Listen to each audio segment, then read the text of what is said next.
Hello बच्चों, let this question. एक iron ball of mass 0.2 kg is heated to 10 degree Celsius. Put into a block of ice 0 degree Celsius.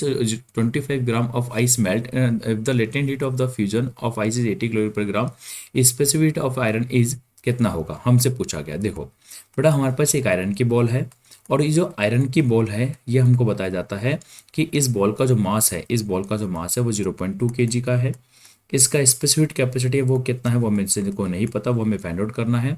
और इसको हम heated करते हैं कब तक, 10 डिग्री सेल्सियस टेम्परेचर तक इसको हीटेड करते हैं। मतलब इसका टेम्परेचर में जो डिफरेंस क्रिएट किया गया है वो 10 डिग्री सेल्सियस तक हमने इसको हीटेड किया है। फिर इसको हम कहाँ पुट कर देते हैं, इस ब्लॉक आयरन की बॉल ब्लॉक को हम 0 डिग्री सेल्सियस के आइस में पुट कर देते हैं।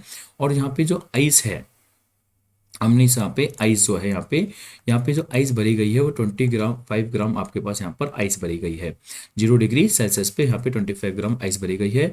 और ये आइस कंप्लीटली क्या हो जाती है, आपकी आइस कंप्लीटली क्या हो जाती है बेटा, पुट इनटू द आइस 25 ग्राम और ये मेल्ट हो जाती है। तो आइस कंप्लीटली किस में कन्वर्ट हो गई है, वाटर में कन्वर्ट हो जाती है। तो वाटर में कन्वर्ट होने के लिए इस आइस को जो हीट दे रही है वो कौन दे रही है बेटा, यहाँ पे रखी हुई आयरन की बॉल दे रही है। ये आयरन की बॉल है जिसको हीट दे रही है।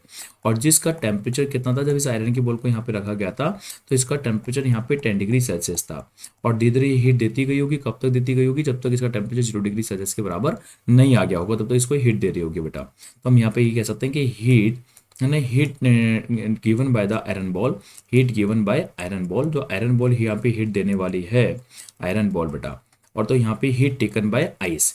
तो आइस उसको हीट लेगा, तो हीट टेकन बाय आइस, जिसे हम उसकी लेटेंट हीट के बराबर बोलने वाले हैं, हीट टेकन बाय आइस। और आइस हीट लेकर उसको मेल्ट कर देगा। तो ये कितनी हीट देने वाली है, हीट देने वाली है एम एस डेल्टा टी तक देने वाली है हीट बेटा, क्योंकि इसका टेम्परेचर चेंज हो रहा है। और जो हीट लेने वाला है ये वो कितना लेने वाला है, एम डैश इंटू एल लेने वाला है, क्योंकि लेटेंट हीट है। भाई आइस जो वाटर में कन्वर्ट हो गई तो ये तो लेटेंट हीट लेगा, तो क्यू डैश हीट कितनी लेगा, ये एम एल लेगा। और ये आयरन की जो बॉल है हीट देगी बेटा, ये कितनी हीट देगी, एम एस डेल्टा टी। ये हीट कब तक देगी, जब तक इसका टेम्परेचर जो 10 डिग्री सेल्सियस से 0 डिग्री सेल्सियस नहीं हो जाता, क्योंकि इसका टेम्परेचर 0 डिग्री सेल्सियस है और आइस जो है 0 डिग्री सेल्सियस पे ही वाटर में कन्वर्ट होने वाली है, सेम टेम्परेचर वाटर में कन्वर्ट होने वाली है।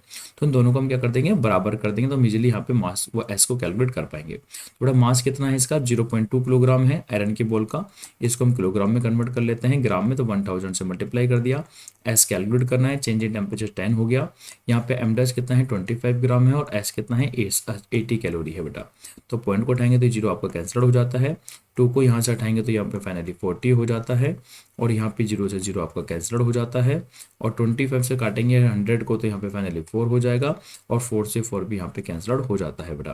तो स्पेसिफिक कैपेसिटी हम क्या कहते हैं बेटा, 1 कैलोरी पर ग्राम डिग्री सेल्सियस यहाँ पे देखने को मिलती है बेटा।